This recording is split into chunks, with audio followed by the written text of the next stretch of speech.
Io sono Andrea Porcheddu, abbiamo il piacere di avere qui la Veronal, Marcos Morao, Pablo Gisbert, drammaturgo della compagnia, che si è aggiunto e con grande piacere ospitiamo in questa conversazione.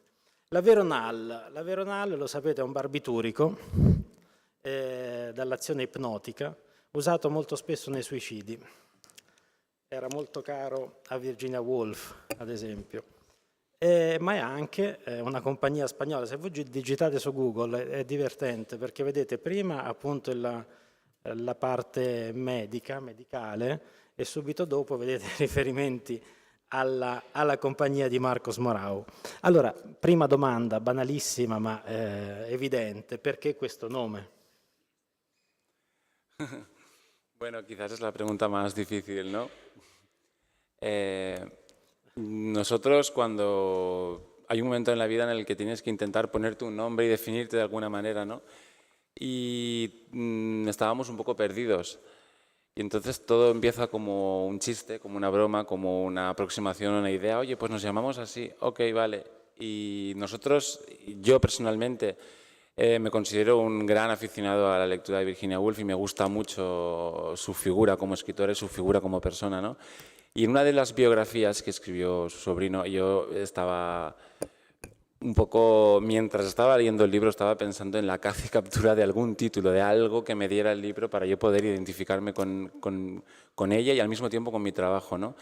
Y al leer esta palabra, que yo desconocía completamente el significado veronal, no lo había oído anteriormente, pensé, bueno, voy a buscar, y empecé a buscar, empecé un trabajo de búsqueda de qué significa, de dónde viene, tal, etcétera. De repente me encuentro con que la persona que lo ideó, ¿no? El químico que compuso la mezcla de ingredientes, al tomarlo subió a un tren y se despertó en Verona. Y bueno, y hubo un componente mágico y al mismo tiempo divertido y ridículo. Y dijimos, bueno, ¿por qué no? Y de esto han pasado ya algunos años y hay días que me pregunto, la veronal, ¿qué es? ¿Qué palabra, no?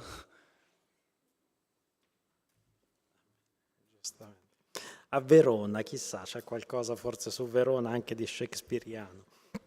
La compagnia l'abbiamo visto ieri sera, no? L'abbiamo visto ieri sera, questo divertente, vivacissimo spettacolo, anche bagnato da un po' di pioggia, epico, ha detto Marcos Morao commentando la serata. Grande coinvolgimento di masse, di persone, una banda popolare che suona e in qualche modo un'allegoria per raccontare il secolo breve, per raccontare il Novecento, no? Per riattraversare figure chiave del Novecento attorno ad un'altra figura, che è quella di Picasso, di Pablo Picasso e di una sua opera in particolare.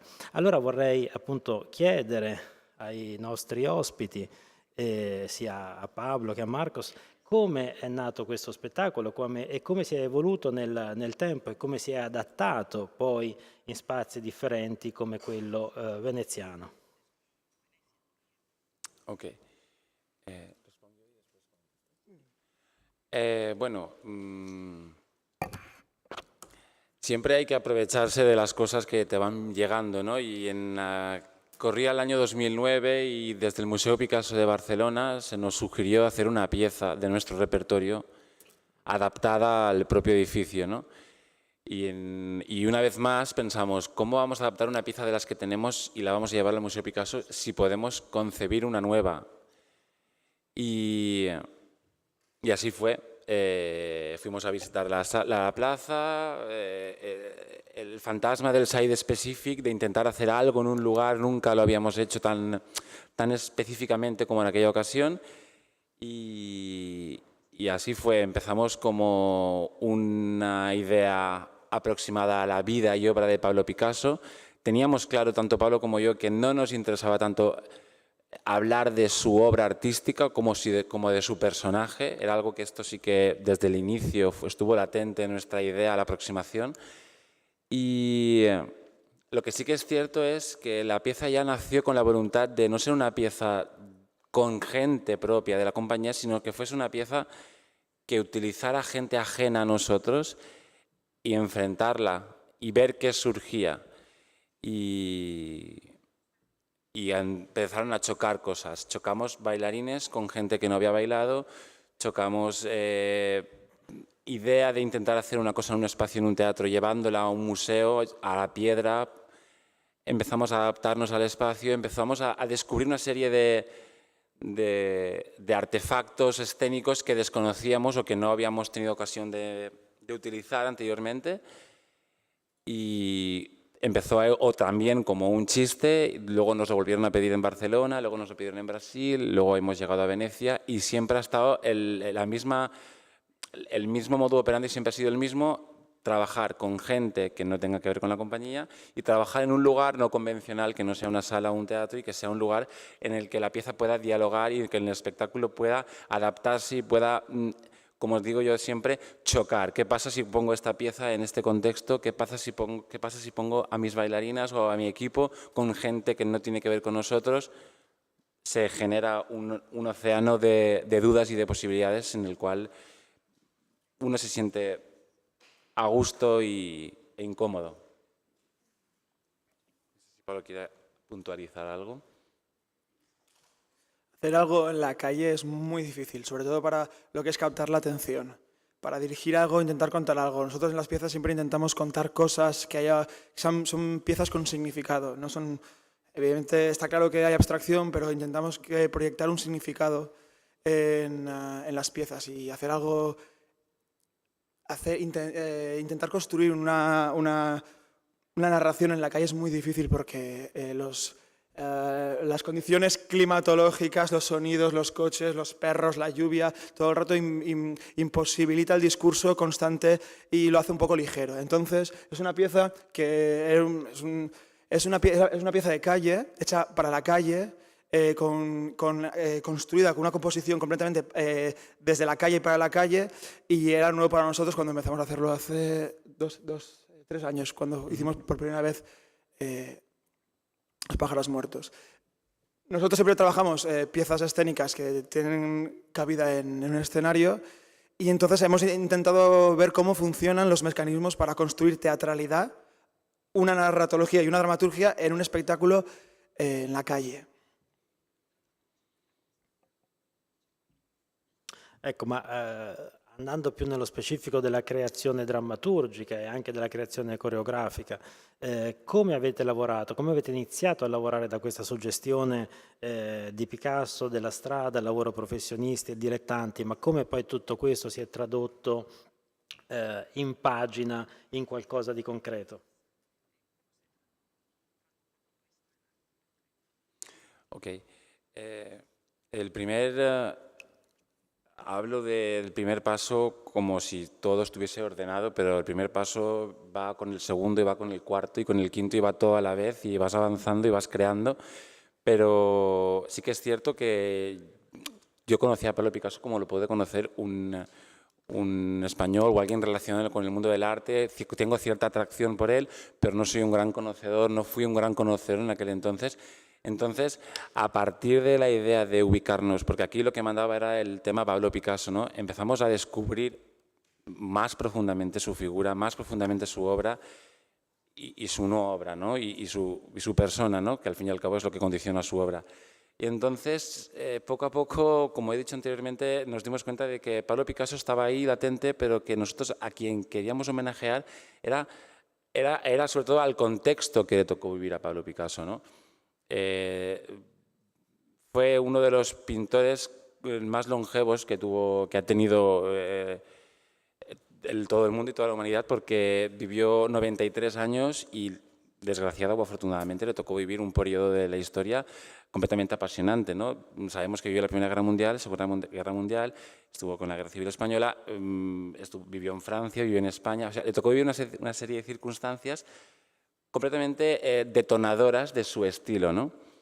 Y esto fue lo que activó quizás también nuestro joystick para, vamos a dirigir la pieza hacia donde queremos, ¿no? ¿Qué pasa? Vamos como siempre, a sugerir cosas. ¿Qué estamos sugiriendo? Estamos sugiriendo el contexto histórico, político, social que le tocó vivir a Pablo Picasso mezclado con su obra. Él fue republicano y comunista hasta su muerte y él, de alguna manera, amó su tierra y amó su España, pero decidió o viajó a París y allí se quedó, ¿no? Este choque entre la modernidad francesa y el conservadurismo español determinan su trabajo, ¿no? Una vez más, estamos siempre hablando de su estilo, hablamos de su contexto y poco hablamos de su trabajo concreto. El Guernica, las señoritas de Aviñón, etcétera. Son cuadros que sí, que nosotros conocemos, miramos, estudiamos, pero los dejamos aquí porque lo que queremos es mirar hacia otro lado y es mirar cuál fue su contexto. Entonces, sí que estamos inspirados en Pablo Picasso, pero de manera indirecta, no directamente con su trabajo, sino con el contexto que él le tocó vivir. Por tanto, su contexto condicionó su pieza y, por tanto, su pieza condicionó su contexto, etc. No sé si puedo apuntar algo aquí. Pablo, forse puoi...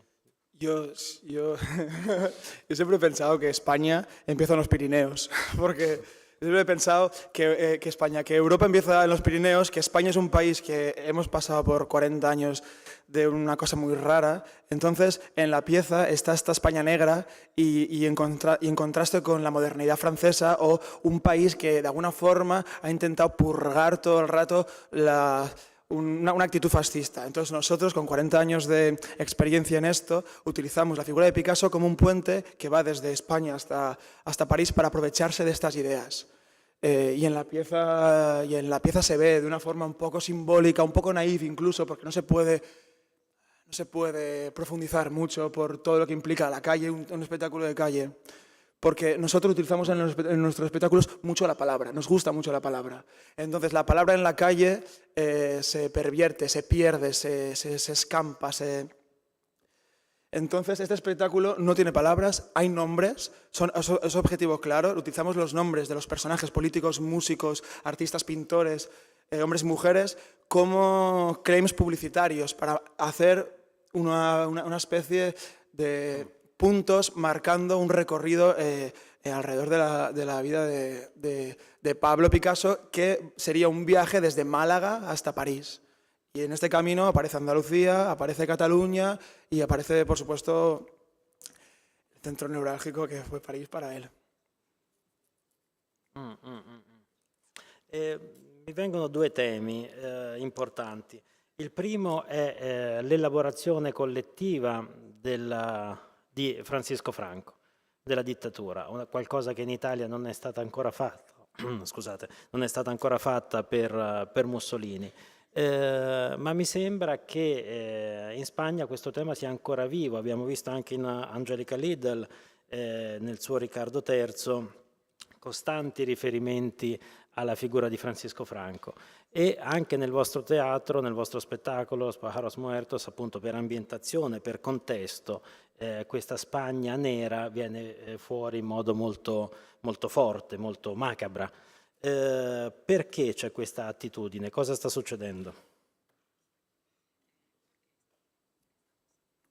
Okay. Bueno, aquí nosotros somos hijos de la democracia en España, entonces hablar de Franco siempre es hablar del pasado, de algo que nos han contado y de algo que somos herederos, otra vez más indirectamente, ¿no? Entonces, las cosas cuando no se cierran, cuando no se acaban, cuando no se dan por zanjadas o cuando no se concluyen, siguen abiertas, ¿no? Y entonces yo creo que es por eso, por lo que los poros de los artistas y de la gente que estamos haciendo cosas allí, inevitablemente, una y otra vez estamos recordándolo, ¿no? Estamos invocándolo, ¿no? Lo tenemos presente. Por eso Angélica Liddell y la gente que comentas y otros artistas siempre, no en nuestro caso, en esta ocasión solo se da una pincelada a este nombre. Es alguien y es algo, pertenece a un momento histórico que, como he dicho, no nos tocó vivir, pero es algo que ha condicionado mucho la manera de pensar, la manera en la que nos han educado, ¿no? Y quizás está ahí la respuesta. No sé. Hay una cosa básica que pasa en España, que es de puta madre, que es... nosotros tenemos dos escritores que son dos cabezas, uno es Cervantes y el otro es García Lorca. ningún país del mundo permitiría que Bertolt Brecht estuviera enterrado en una cuneta o que Molière estuviera en un río cualquiera. Nosotros tenemos a García Lorca, que fue un artistazo, un gran escritor, un gran poeta, y lo tenemos enterrado, no lo sabemos. Está en un barranco, no se sabe dónde está Lorca. Todo el mundo... yo flipo cuando de repente veo que Lorca se estrena en Pekín, se estrena en Buenos Aires, se estrena en Nueva York, la Casa Bernarda Alba, se estrena en Berlín, no sé qué. En todos los mejores países del mundo, en las capitales, se estrena Lorca de una forma sublime y lo tratan como un artista, como un gran cerebro, como un poeta. Y en España no sabemos dónde está enterrado. La gente da risa. ¿Dónde está Lorca? Está por ahí, en un barranco. No se sabe dónde está Lorca.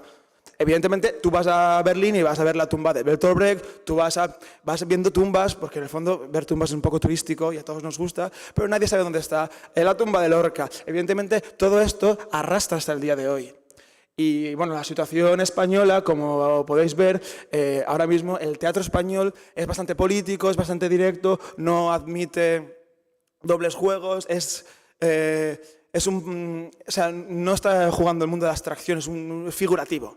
O sea, es un tipo de textos, un tipo de presencia en escena muy clara, marcado completamente por una serie de países que tenemos que ver, y son Italia, son Grecia, es Portugal, es España. Estamos todos en un momento muy complicado como para no estar haciendo cosas abstractas o en escena movimientos, composiciones blancas, composiciones contemplativas. Ahora mismo se está haciendo en España un tipo de arte que ataca, más que deja contemplar al espectador. Pero evidentemente es una situación circunstancial, coyuntural al momento social, económico del país. Ya está. Yo lo veo mucho cuando veo artistas italianos o artistas griegos o artistas portugueses o españoles que están haciendo unos trabajos que no tienen nada que ver con otro tipo de artistas que son los noruegos, los de Finlandia o los de Suecia.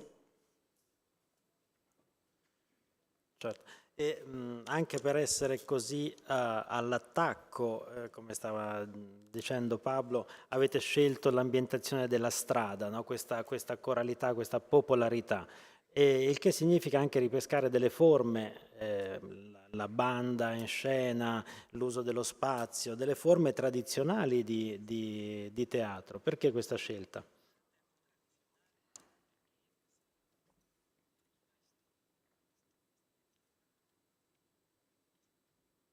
Bueno, yo creo que porque hemos elegido la calle, ¿no? Esta pregunta. ¿Por qué elegimos la calle como contenedor de la obra? A nosotros nos gusta jugar, ¿no?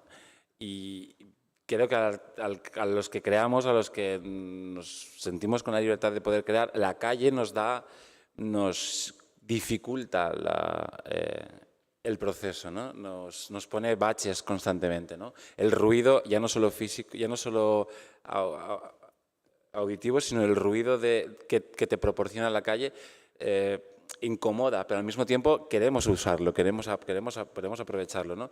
Nosotros venimos de Valencia, de un pueblo pequeño, y hemos vivido mucho en la calle. Quiero decir, cuando no teníamos ordenadores, no teníamos videojuegos, estábamos jugando en la calle, ¿no? Las fiestas del pueblo eran en la calle, ¿no?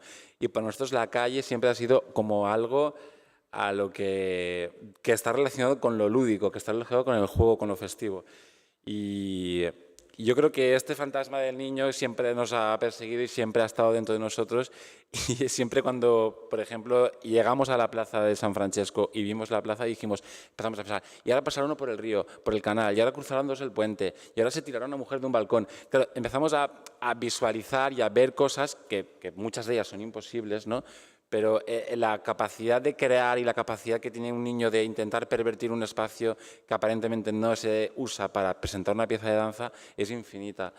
Y creo que es aparte de la estructura y aparte de la imagen que proporciona el espectáculo, el espacio y el juego del espacio quizás diría que es donde más nos hemos apoyado en esta ocasión aquí en Venecia para articular todo el entramado de 50 personas en escena, arriba y abajo, ¿no? Creo que lo único que nos ha faltado ha sido tirar el edificio y vaciar el canal y que saliésemos de abajo, pero ya te digo que las capacidades creativas son tales que ahora pensándolo, viéndolo ayer yo y Pablo pensábamos, no hemos hecho esto, no hemos hecho aquello, Pero bueno, volviendo a la pregunta, la palabra es jugar y non-stop en el juego. Questo è interessante. La parte ludica e appunto la tradizione come elemento creativo. Il che vuol dire però, penso anche allo Pájaros Muertos, creare una dialettica tra solista e massa, tra solista e coro, meglio, e tra individuo e massa. È un tema che vi interessa questo?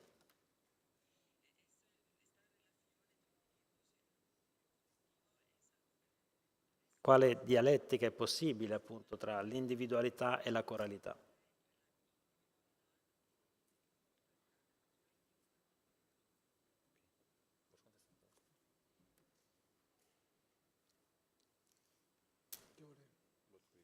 Ok, vale.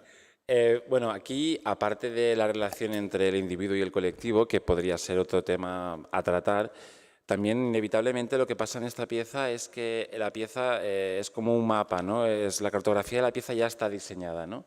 Entonces la pieza cuando viaja, cuando se adapta a un lugar, el mapa va con ella, ¿no? Y entonces en este mapa hay una serie de puntos que se intentan mantener y que inevitablemente están compuestos por gente de la Veronal y por una estructura que está completamente abierta, pero son unos mapas, unos puntos por los cuales queremos pasar. Y esos mapas quizás están más vinculados a lo individual, ¿no? A nuestro equipo. Y luego llega el grupo, llega la masa, ¿no? Viajamos a Venecia y nos encontramos con 40 figurantes y volvemos a chocar con alguien. Y esta relación entre masa y colectivo es quizás otro de los factores interesantes del trabajo, ¿no? No solo dialogamos con el espacio, sino nuestro equipo dialoga con gente ajena que no nos conoce, no nos conocemos, y entre todos vamos a intentar generar un discurso. Por un lado, el contexto o la situación que sucede, por ejemplo, cuando estamos todos corriendo en una situación bélica, etcétera, y por otro lado tenemos a una bailarina delante bailando, ¿no? La contraposición entre esto, entre alguien bailando, abstractamente bailando, y alguien figurativamente intentando representar algo, es lo que a nosotros nos interesa como creadores, ¿no? Yo estoy viendo a alguien aquí moviéndose que nada tiene que ver con 4 que hay corriendo por detrás. ¿Qué está sucediendo? Esa persona está bailando al son del paso doble porque es algo lúdico, y la gente que está corriendo está asustada por algo. ¿Qué está pasando? ¿Qué realidades estamos enfrentando? Quizás esto es otro de los factores en los que yo me siento muy cómodo aquí.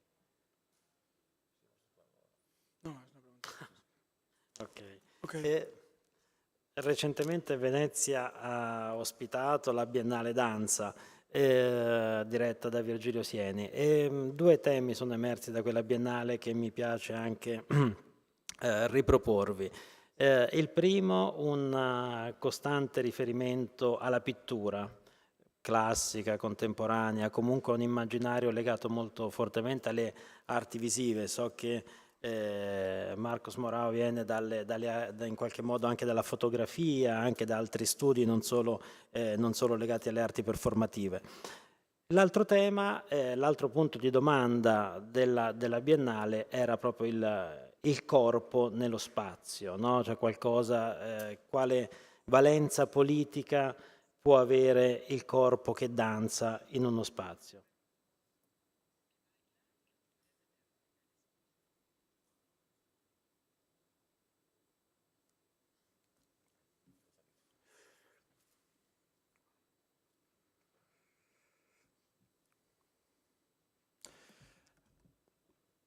A título personal pienso, apartamos Veronal, Pablo Gisbert, pienso que hay una estética alrededor de la idea que un cuerpo político en escena, el cuerpo es político en escena. Esto creo que es muy viejo, creo que no, a mí no me convence, es una idea que creo que está pasada.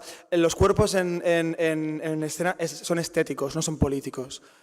Lo fueron políticos, pero ahora mismo son estéticos. Por eso pienso que todo ejercicio en escena es una composición. Y a partir de ahí se puede hablar de otras cosas. Y podemos llegar a puntos políticos, por supuesto, pero la presencia en un escenario, para mí actualmente no es política, es estética. Pero como digo que esto es una cosa mía, esto es una idea. Entonces, en cuanto a a la composición de la pieza, en el escenario, 50 personas no deja de ser un posicionamiento estético, pero podemos llegar a desarrollarlo con una composición dramaturgica, musical, con una composición escénica. Todo esto puede desarrollar en otros puntos, pero en escena no creo que tenga ninguna relación un cuerpo individual con un cuerpo dancístico con un cuerpo político.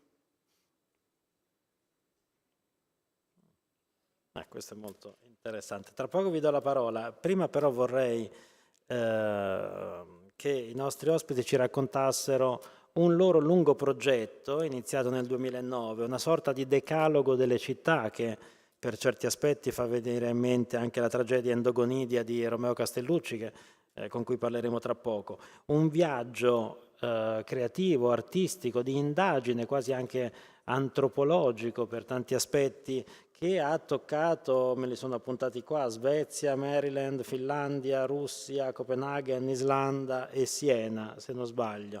Come è andato questo lungo viaggio e perché questo progetto?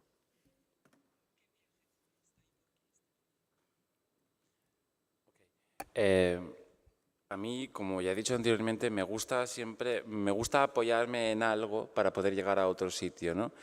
Utilizar algo para poder hablar de otra cosa, y en este caso cuando creamos Suecia, que fue la primera pieza de este decálogo, teníamos claro que ya en ese entonces no queríamos hablar de Suecia, ¿no? Queríamos hablar de la idea de perfección, ¿no? Por ejemplo, de la idea de amor. Corría el año 2009 también, eso fue 2008 o 2009.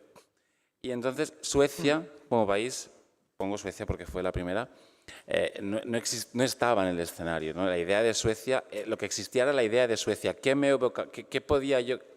relación podía existir entre la idea de perfección y Suecia país? Para mí, evidentemente, en aquel entonces solo hubo una pequeña relación estética. Poco a poco este tipo de viaje hasta Siena, que fue la pieza que estrenamos el pasado marzo, que es la sexta, las relaciones empiezan a complicarse, ¿no? No solo te dan, Siena, por ejemplo, como ciudad, no solo me da un contexto concreto, sino yo de qué quiero hablar en este caso, ¿no? Quiero hablar del cuerpo. Utilizo Siena para hablar del cuerpo, porque esta relación, y aquí tengo dos mundos completamente opuestos, pero completamente cercanos, el cuerpo humano y Siena. Siena, Renacimiento, humanismo, y empieza a establecer una serie de flechas que empiezan a trasladarse de un punto al otro, y empezamos a jugar, como siempre, a los niños, a crear. ¿Qué pasa? ¿Qué sucede si el cuerpo lo ubicamos en un museo? ¿Qué pasa si el museo donde se expone el cuerpo humano pasa a ser un tanatorio, que es donde nos despedimos del cuerpo humano? Y empieza a jugarse aquí con un juego de realidades en torno al cuerpo y en torno a Siena, que Siena no es otra cosa que un paisaje mental que no tiene nada que ver con la ciudad italiana, solo con el vínculo que tiene Siena como ciudad a la idea antropocentrística del humanismo o del Renacimiento, donde el cuerpo humano sí fue el centro del universo, ¿no? Entonces, los juegos no están acotados. Por ejemplo, la relación que tenemos con Rusia no es la misma relación que tenemos con Siena. En cada caso utilizamos una excusa que nos interesa o que nos conviene, o que en qué momento nos encontramos nosotros como creadores para enfrentarnos a un trabajo, ¿no? Esto es un decálogo que está en construcción, y a medida que vamos avanzando vamos descubriendo qué mecanismos y qué sistemas de relación nos interesan y nos sirven y nos gustan para poder seguir creando y seguir debatiendo contraposiciones en el escenario, ¿no? No sé si me dejo algo del decálogo, porque es un tema que a mí me apasiona, pero al mismo tiempo es un tema que me perturba, porque tampoco yo sé cuáles son exactamente las armas o los ganchos en los que se engancha la idea de decálogo con la pieza, ¿no? Yo ahora tengo una idea en la cabeza para hacer un trabajo. Por ejemplo, el próximo trabajo será sobre Japón para la Compañía Nacional de Danza de Madrid, y estamos en este punto de, ¿ok? ¿De qué queremos hablar? Queremos hablar de la muerte. ¿Cómo podemos conectar la muerte con Japón? ¿Qué pasa? ¿Por dónde? Y entonces estamos en este juego, en este discurso, en este juego de niños, de buscar relaciones. ¿Qué me da Japón y qué me da la muerte? Para ver dónde se encuentran. Y se van a encontrar en el escenario, o se van a encontrar en el momento en el que se representen. Como has dicho, todas las piezas son todo el rato una búsqueda antropológica de lo mismo. O sea, en el fondo, el qué decir se está diciendo desde que se empezó a hacer cosas y el cómo es lo que cambia. Yo pienso que todo el rato hacemos la misma obra de teatro, se escribe los mismos poemas, las canciones son las mismas todo el rato. El tema es que si se tocan con una guitarra eléctrica o se tocan con un sintetizador. Pero es el qué siempre es el mismo. Utilizamos la idea de decálogo para lanzar una piedra muy lejos, para intentar profundizar en una búsqueda antropológica. Pero nos aprovechamos, que es la palabra exacta, de una estética anecdótica según los países que vamos de alguna forma viajando. Pero el qué decir es siempre... En el fondo nosotros hablamos todo el rato de las personas, todo el mundo habla de las personas, en todos los... no podemos, es un poco infernal, pero no podemos escapar de hablar todo el rato de las personas.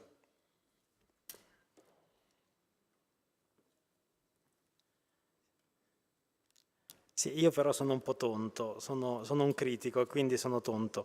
Non capisco, anch'io vado a fare dei bei viaggi, no? In Russia, in Giappone, però poi non riesco, per quanto possa giocare, a tradurli in spettacoli. Allora questo meccanismo mi interessa, come queste suggestioni diventano creazione artistica, come questa vostra ricerca si traduce poi in coreografia, in musica, in gesto, in teatro. Ok, bueno, yo vuelvo a repetir que no intentamos hacer una pieza documental sobre el país. O sea, la idea que nos da Japón es tan máxima y tan infinita que sería imposible abordarla y tampoco es nuestra idea, ¿no? Entonces, lo que nos gusta es... tenemos una inquietud, queremos hablar de algo. Ahora mismo estamos en un momento en el que queremos hablar por ejemplo, de la muerte en concreto, del final de las cosas o sobre las cosas que no se completan, las cosas que no se terminan. Y estamos ahí, pero al mismo tiempo tenemos un discurso estético que nos lleva por un decálogo y del cual no nos queremos separar y del cual creemos que nos proporciona una riqueza al alza el confrontar nuestra imaginación con nuestro viaje estético, que es el viaje del decálogo. Entonces, como Pablo ha dicho, de lo que tratamos no pretende proporcionar ninguna innovación, porque de lo que tratamos al fin y al cabo siempre es de lo mismo, que es de nosotros mismos, de nosotros como personas, de la condición humana, de la vida, de la muerte, del amor, etcétera. Los temas siempre son los mismos. El cómo los tratamos, el cómo nos enfrentamos a ellos, cómo trasladamos nuestro imaginario al escenario es lo que nos distingue quizás. Y en este caso, aquí en la relación entre la idea y el país y ese aprovechamiento, como dice Pablo, que hacemos de la ciudad en concreto y de algún recurso que nos proporciona la ciudad, bien sea histórico, bien sea musical, bien sea social, nos ayuda a encabezar la idea, a empujar la idea, a ensalzar la idea. Y ahí es donde estamos nosotros ahora trabajando, viendo qué laberinto se traza entre la idea y el país.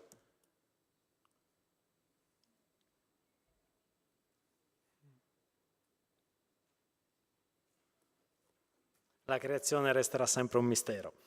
Domande del pubblico, avanti, prego, una domanda qui in prima fila.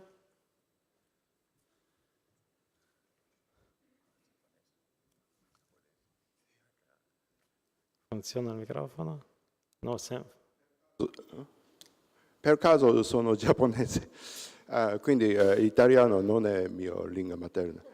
Ma c'è una cosa che mi è piaciuto tanto nel suo spettacolo, è che per prima volta non era sottotitolo.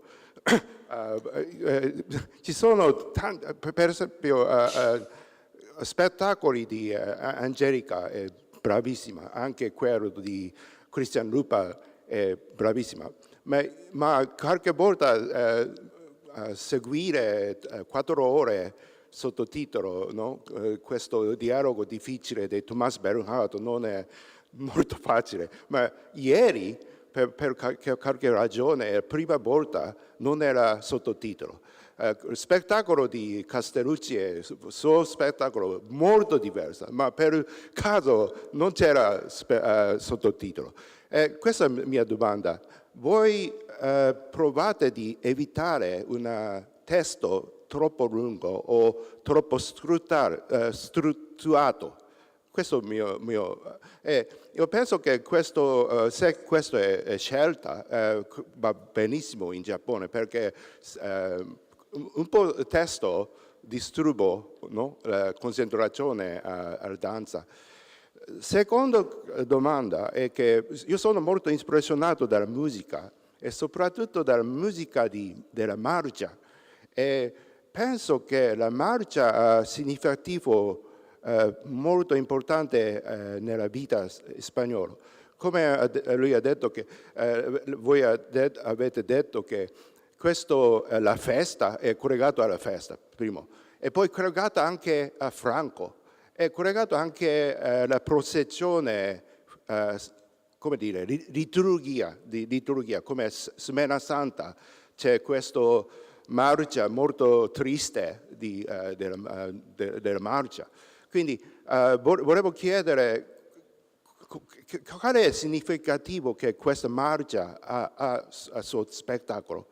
Ma io volevo chiedere anche perché voi avete scelto Bolero, perché Bolero è una composizione da un compositore francese, non è mai stato in Francia, Ravel non è mai stato in Francia. Perché voi avete scelto anche Bolero? Scusi. Grazie. Ok, bueno, gracias por que lo pasaras bien ayer.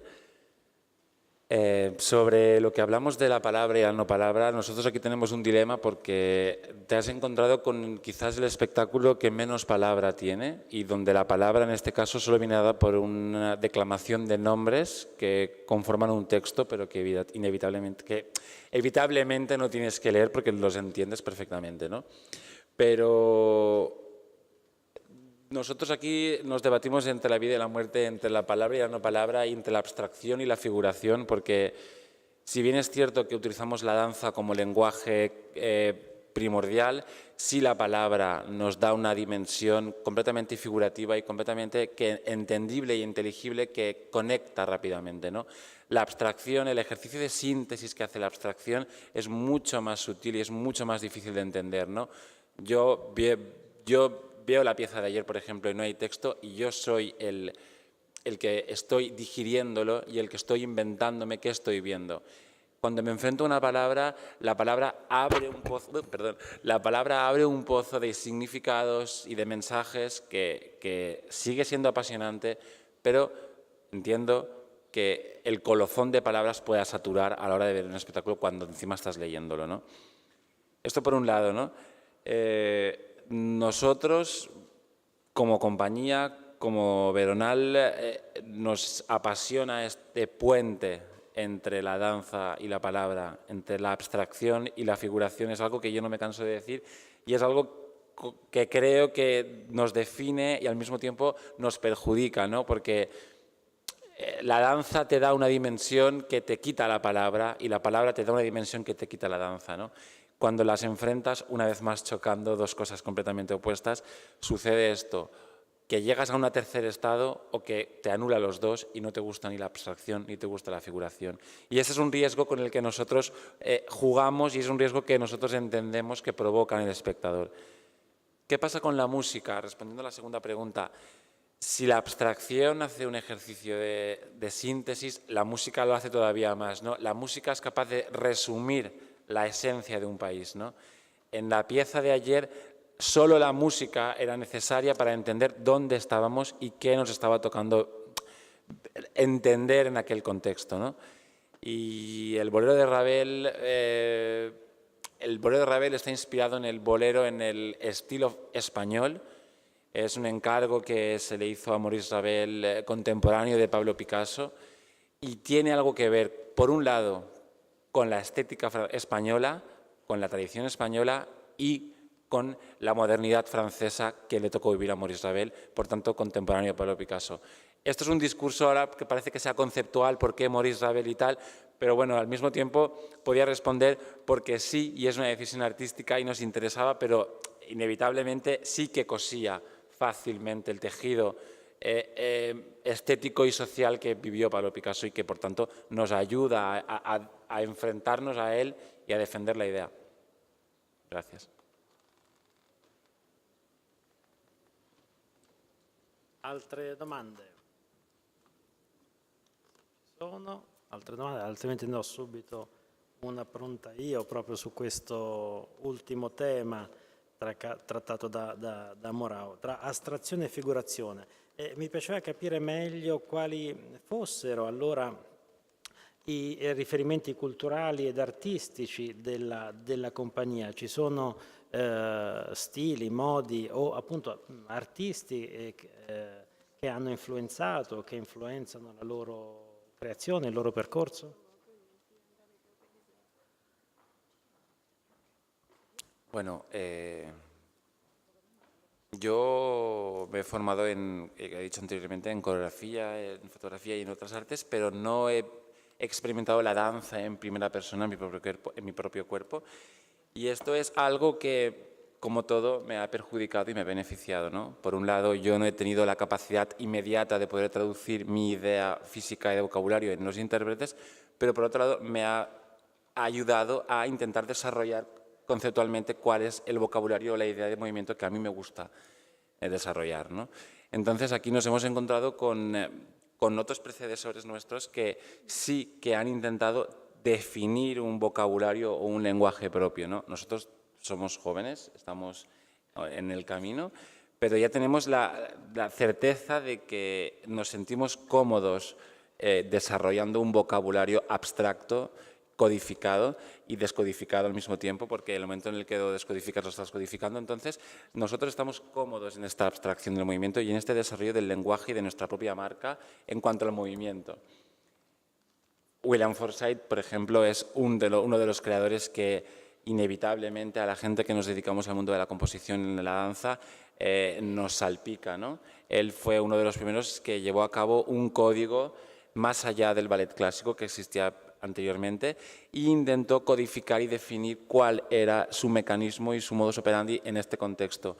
Lejos de William Forsythe estamos nosotros, pero inevitablemente está ahí, es contemporáneo nuestro y como contemporáneo nuestro, que es como lo eran de Pablo Picasso y los otros artistas, bebemos de su influencia y aprendemos, ¿no? Esto es en el mundo en cuanto a la danza, en cuanto al lenguaje abstracto. En cuanto a lo figurativo, en cuanto a la palabra o en cuanto a otros factores, Pablo puede daros más referencias, pero... A mí me gusta mucho Roberto Bolaño. Me vuelvo loco con Roberto Bolaño. Creo que es un cerebro, creo que es maravilloso. Es una pena que se haya muerto tan pronto. Es una cosa... Y en cuanto a la escritura, yo me debato entre Tomás Berja y Roberto Bolaño, que yo con estos dos no haría falta leer nada más. Es una tontería lo que acabo de decir, pero yo los dos escritores que constantemente me vienen a la cabeza cuando si preguntan qué es lo que te gusta, yo estoy con estos dos. Yo creo que tampoco hay que leer mucho. Lo que hay que hacer es leer lo que más te gusta muchas veces y leer a los buenos todo el rato. No hay que leer tanto. Lo que hay que hacer es leer a los mejores. Y bueno, los mejores no se sabe por qué son los mejores. Y teatralmente nos gusta una forma de teatro que respire un poco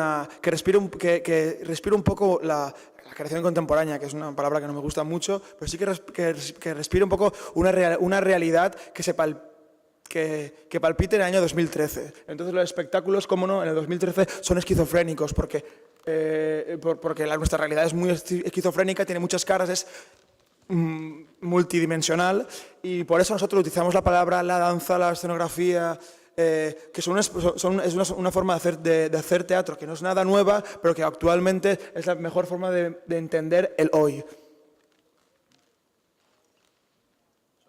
Certo, grazie Pablo. Certo, Roberto Bolaño è stato un po' il nome tutelare di questa edizione della Biennale 2013 sia aperta nel segno della scrittura di Bolagna. Bene, io chiuderei qui, tra pochi minuti un nuovo incontro, ringrazio Pablo Gisbert, ringrazio Marcus Morao, grazie a voi e a tra poco.